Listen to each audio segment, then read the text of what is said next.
vida do irmão André, a casa dele. E eu tenho a foto, irmãos, da primeira pregação do André até hoje. A primeira pregação do André para mim, aqui nessa casa, para mim, irmãos, foi edificante, amém? Vamos orar, e nós vamos orar também, irmãos, pelo Gilberto, pai da Andressa, esposa do Felipe, internado no hospital com Gilberto, com pneumonia, amém? A Bíblia diz, irmãos, que a oração de um justo pode muito em seus efeitos.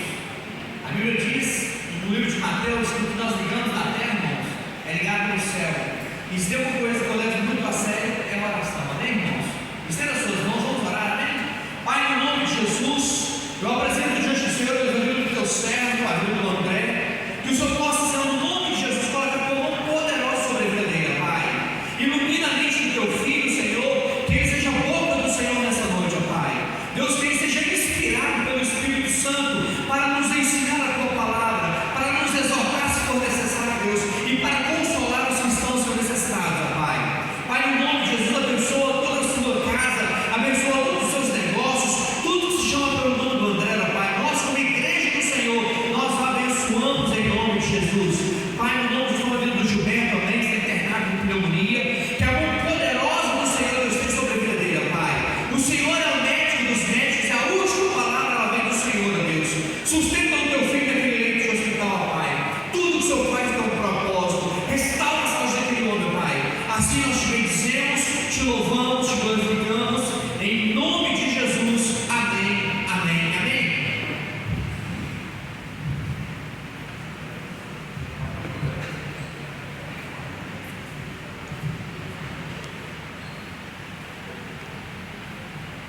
Irmãos, a paz do Senhor. Todo mundo bem, né? Sei que alguns acham que a igreja está um pouco vazia, mas é mês de férias, né, irmãos? E glória a Deus que nós temos muitos irmãos passeando, né, descansando, né, desfrutando, obrigado, irmão, sério, desfrutando do seu labor, né? A gente trabalha e precisa realmente desse momento de descanso, um momento de reflexão.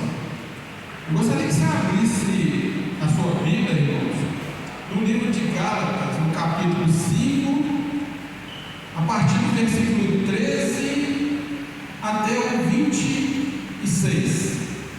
Gálatas, capítulo 5, do 13 ao 26.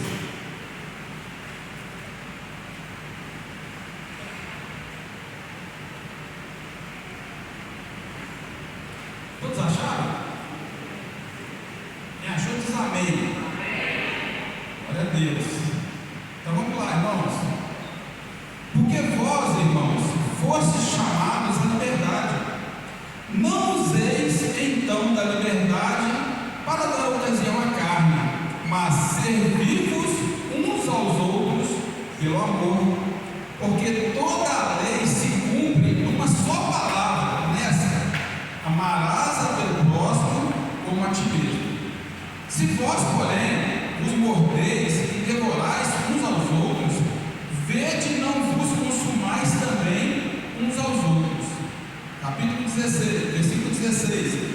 Digo, porém, andai em espírito e não cumprireis a concupiscência da carne, porque a carne cobiça contra o espírito contra a carne, e estes opõem-se um ao outro, para que não façais o que quereis.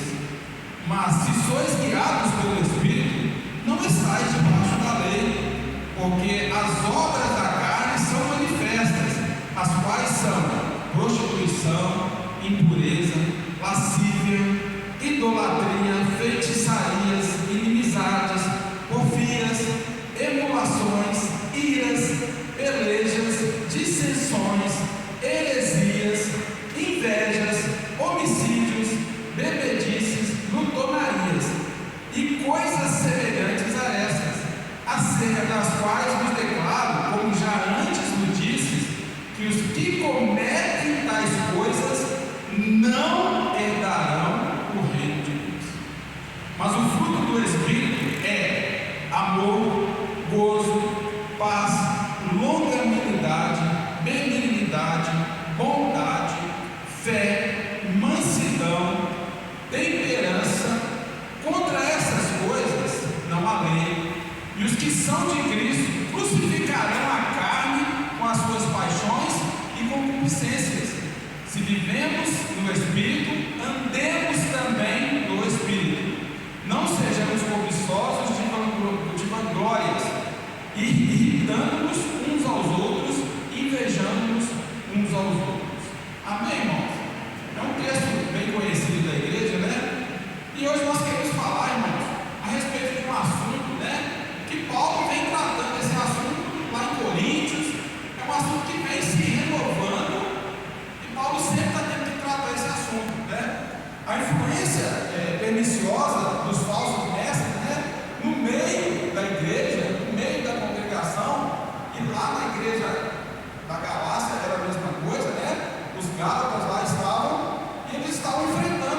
Ou seja, Paulo também tratou desse assunto lá no livro de Coríntios, capítulo 6, 12, 8, 9, 13, 9, 12, né? Capítulo 10, 23, 24. Paulo no texto esclarece a igreja sobre esse momentoso, ou seja, tema. E aí é boa leitura, né, irmãos? Quando eu li essa palavra momentoso, a gente fica assim, o que é isso? Né? E é bom que a gente fala e procura saber, ou seja, é que merece grande atenção por sua importância e grande relevância. Ou seja, é um assunto, a questão da nossa liberdade, que nos foi concedida por Cristo, quando Ele levou sobre Ele as minhas e as suas transgressões. É um assunto que Paulo teve que tratar. É um assunto relevante, que tomava conta da igreja, que fazia um erro bem dos irmãos, uma separação, uma divisão, né? Então nós precisamos, primeira coisa, compreender a liberdade cristã, né? Gálatas 5, 13 ao 15, tá? Há dois estudos perigosos a respeito da liberdade cristã. Primeiro, aqueles irmãos estavam sendo levados para dois caminhos que são caminhos que não vão nos levar a lugar nenhum. Primeiro, é o caminho do legalismo e também o caminho da licenciosidade. O legalismo é algo que tem oprimido muitas pessoas na sua vida espiritual. Há muitas igrejas que impedem, colocam fardos pesados, pesadíssimos sobre as pessoas, como tradições humanas, como doutrinas e crenças criadas para o próprio homem, não são coisas de Deus, tá? Que não emanam da palavra de Deus. O legalismo possui um cristianismo de aparência, apenas exterior, não produz santidade e nem comunhão com Deus. Nós precisamos fugir do legalismo. Ou seja, é algo que não te leva a Deus, é algo do homem. E essas pessoas estavam sendo levadas para esse caminho, porque eles estavam confundindo a liberdade que eles tiveram. Eles não entendiam a forma dessa liberdade, né? Já a licenciosidade, né, é quem age de forma indisciplinada, né, e desregrada. Qualidade de alguém que não tem decência, não tem pudor. Esses confundem a liberdade, né, com a prática de pecados escandalosos. Ou seja, dois caminhos que não convergem na palavra de Deus. Eles achavam que estavam no caminho certo, porém, devido aos falsos profetas, aos falsos ensinamentos que Paulo lutava tanto, essas pessoas estavam tomando caminhos errados, né? Ou seja, se a gente for olhar, irmãos, nós como cristãos, nossa caminhada e o nosso caminho é como se nós estivéssemos passando uma pinguela, né? Aquelas de madeira que você tem que equilibrar ali e segurar, e debaixo dessa pinguela existiam esses dois rios aqui, ó, totalmente corrompidos. E você tem que se segurar para que você não caia nessa pinguela e entre no legalismo ou na licenciosidade, ou também conhecido como libertinagem. Infelizmente, irmãos, as igrejas, as pessoas estão trilhando esse caminho. Nós temos que andar no caminho reto. Nós temos liberdade. E nós vamos ver essa liberdade que nós temos, como nós devemos usar essa liberdade, né, irmãos? Vamos ver algumas verdades importantes. A liberdade cristã não é uma licença para se pecar. O versículo 3 está aqui, ó. Porque vós, irmãos, fostes chamados da liberdade. Não useis então da liberdade para dar ocasião à carne. Nós somos chamados no 5:1 está aqui, ó. Pois firmes na liberdade, estáis, pois firmes na liberdade, com que Cristo nos libertou. Não tomeis a meter-vos debaixo do jugo da servidão. Mas esse povo estava voltando para o jugo da servidão, para a escravidão.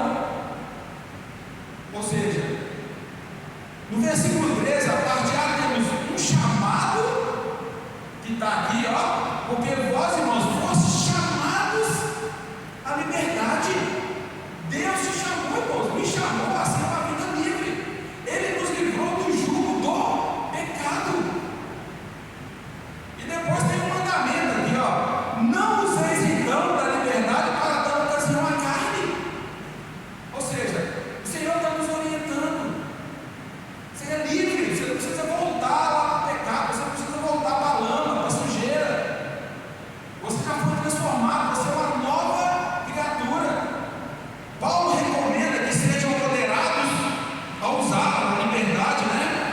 chamados para uma vida nova, não para viver com o pescoço na coleira do pecado. A liberdade cristã é o poder para viver em novidade de vida. Uma vida, né? Uma liberdade restrita para aproximar-se de Deus como seus filhos. É para isso que a liberdade que nós temos seremos. É para você louvar a Deus, é para você buscar a Deus com intensidade irrestrita. Não é para voltar para as coisas do mundo, né? Não é para se afundar no lamaçal do pecado. Jesus disse que aquele que pratica o pecado é escravo do pecado. João 8,34.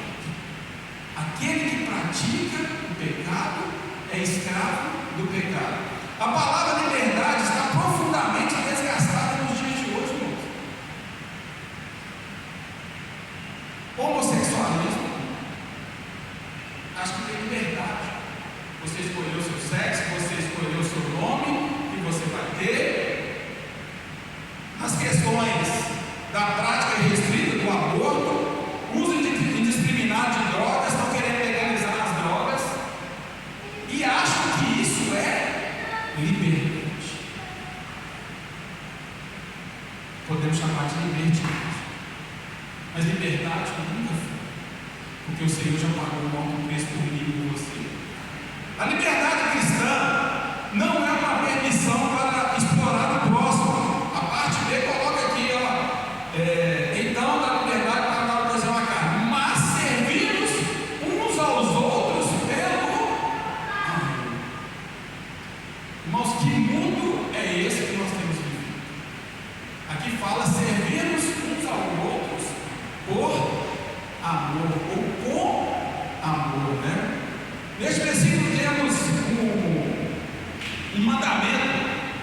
Calvino, né, declara que o método para impedir a liberdade se tornar em abuso imoderado e licencioso é regulado pelo amor. Você deixar de transformar sua liberdade. Então a gente vê hoje uma briga de trânsito aí na rua. A pessoa desce do carro e põe uma faca no outro, dá um tiro na cara do outro. Sendo que a palavra nos ensina a servir uns aos outros com amor.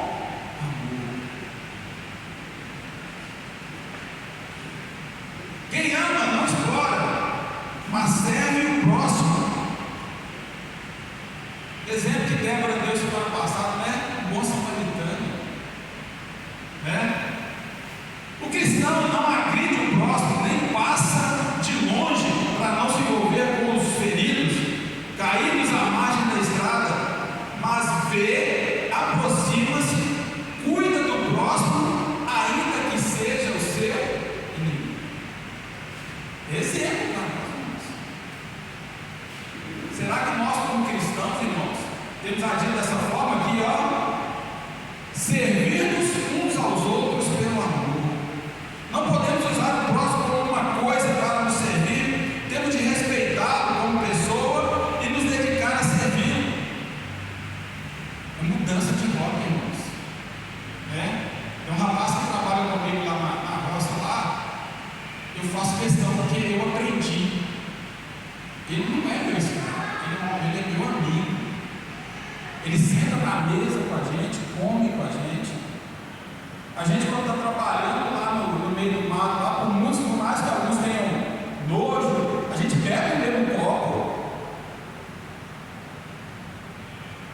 É o que a palavra está nos ensinando.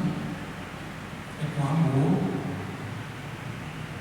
As pessoas às vezes perguntam a mim, não, ele não trabalha para mim, não, ele é meu amigo. Ele me ajuda.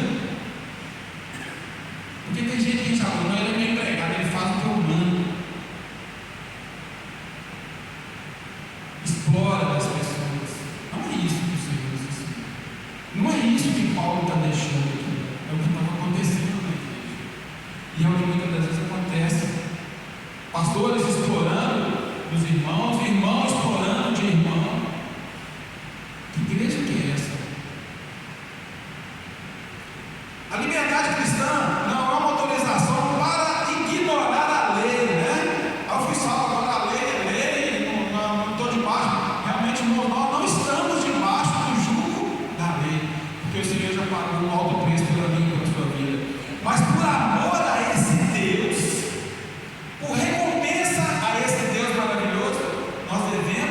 cumprir. Não é através da lei que nós vamos ser salvos, porque nós já somos salvos. O Senhor é pela graça, mas Ele deixou a lei para que nós pudéssemos cumprir. Somos libertos da condenação da lei e não por seus preceitos. Não nos aproximamos mais da lei como o propósito de sermos aceitos por Deus, mas porque já fomos aceitos em Cristo, aproximando da lei para obedecer a Deus.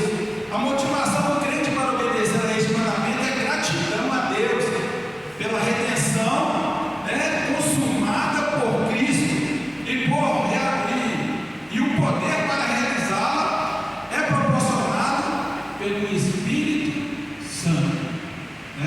Lá em Gálatas 5, 1 ao 1, 13 e 25 deixa bem claro sobre isso. Tá? A liberdade cristã não é uma aprovação para destruir o próximo. Já falamos em servir o próximo com amor, e logo no 14 aqui, porque diz aqui no 15, no 14, porque toda a lei se cumpre numa só palavra, amarás o teu próximo como a ti mesmo. Irmãos, é fácil? Não. Mas nós precisamos praticar. Nós precisamos mudar a nossa forma de ver as pessoas. É fácil lá no seu trabalho, aquela pessoa que pisa, que te machuca, que fala mal de você, mas você tem que amar. E muitas das vezes nós ficamos assim: não, mas ele na dele e eu na minha. Isso não é amar. Quebra essa barreira. Nós vamos ver que mais para frente nós temos armas poderosas para quebrar essas barreiras. Você tem na sua vida o Espírito Santo. Deixa ele agir. Não impede ele de agir, não toma a rédea da sua vida, não. Deixa na mão dele, que ele vai fazer você amar aquele que pisa no seu pé, aquele que te chateia, aquele que te irrita. Somos livres para amar e servir uns aos outros, e não para devorar e destruir uns aos outros. Devemos agir como irmãos, e não como feras, como cães e gatos, sempre envolvidos em conflitos. É o Espírito da vida que habita em nós e não o instinto de morte. Que Deus abençoe, irmãos. Compreendendo o conflito que existe dentro de mim e de você, irmãos. Existe um conflito aqui dentro de nós. Queira ou não queira, irmãos, nós temos a semente do pecado, nós somos pecadores. Se não for pela graça, pela misericórdia do Senhor e a presença do Espírito na nossa vida, nós fazemos uma coisa errada. É do nosso caráter, é da nossa vida. E aí nós precisamos entender um pouquinho desse conflito. Gálatas 5, 16 ao 18. Digo, porém, ainda em espírito, e não cumprireis a concupiscência da carne, porque a carne cobiça contra o espírito e o espírito contra a carne, e estes opõem-se um ao outro para que não façais o que quereis. Ou seja, é para você não fazer, mas se sois guiados pelo Espírito, não estáis mais debaixo da lei. Ou seja, o apóstolo Paulo identificou dois grandes perigos que atacavam as igrejas da Galácia: passar da liberdade para a escravidão, ou seja, voltar ao passado, é o André retornar ao passado tenebroso dele, é o que estava acontecendo, e transformar a liberdade em licenciosidade, Nos versículos 3 aqui, Paulo enfatizou que a verdadeira liberdade cristã se expressa no autocontrole, no serviço do amor ao próximo e na obediência às leis. Ou seja, se você tem o Espírito, você tem o autocontrole. Como essas coisas são possíveis? É uma pergunta. André, mas como é que esse conflito dentro de mim? Como é que aquele cara que pisa no meu pé, aquele cara que me magoou, como é que eu vou amar ele? Não é você, meu querido, é o Espírito Santo. É Ele que testifica na sua vida. É Ele que muda a sua história, Ou seja, encontramos em Gálatas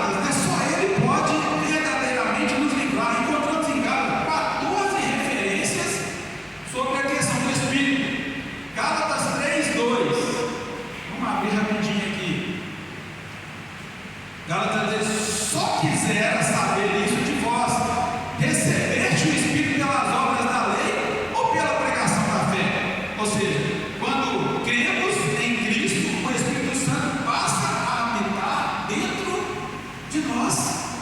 Ou seja, a partir do momento que você crê em Cristo, você está dando morada ao Espírito Santo, e ele vai mudar a sua vida.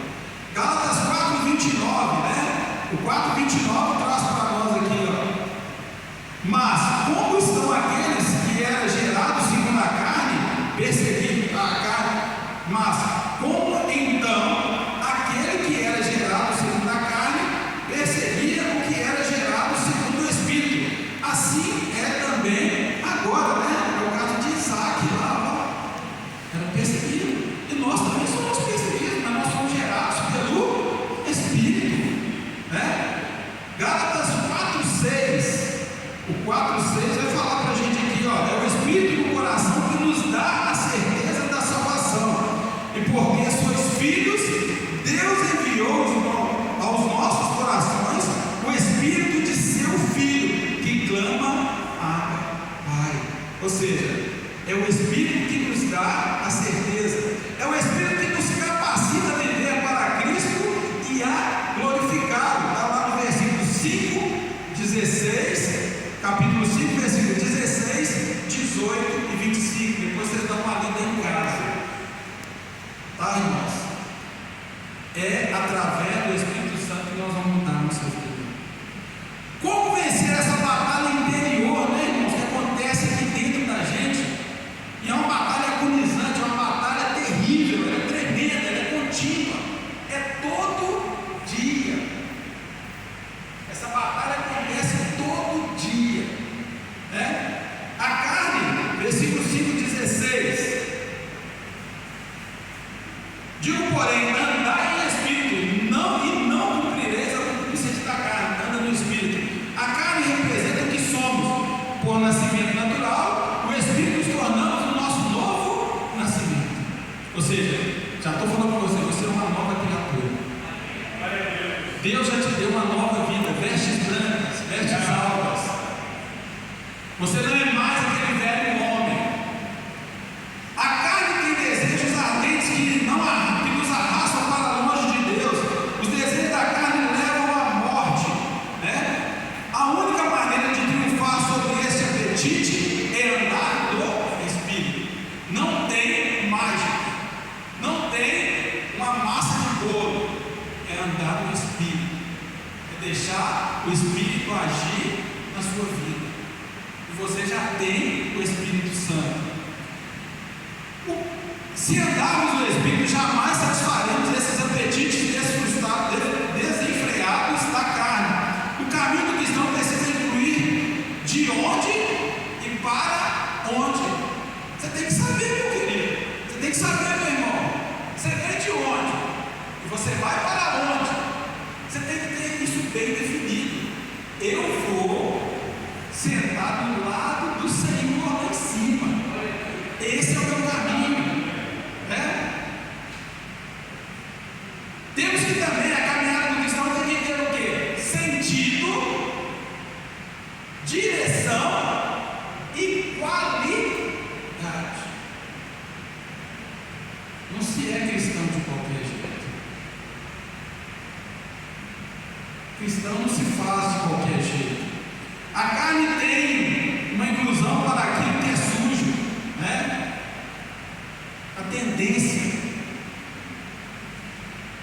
Entender, irmãos, como é que nós vamos vencer essa batalha?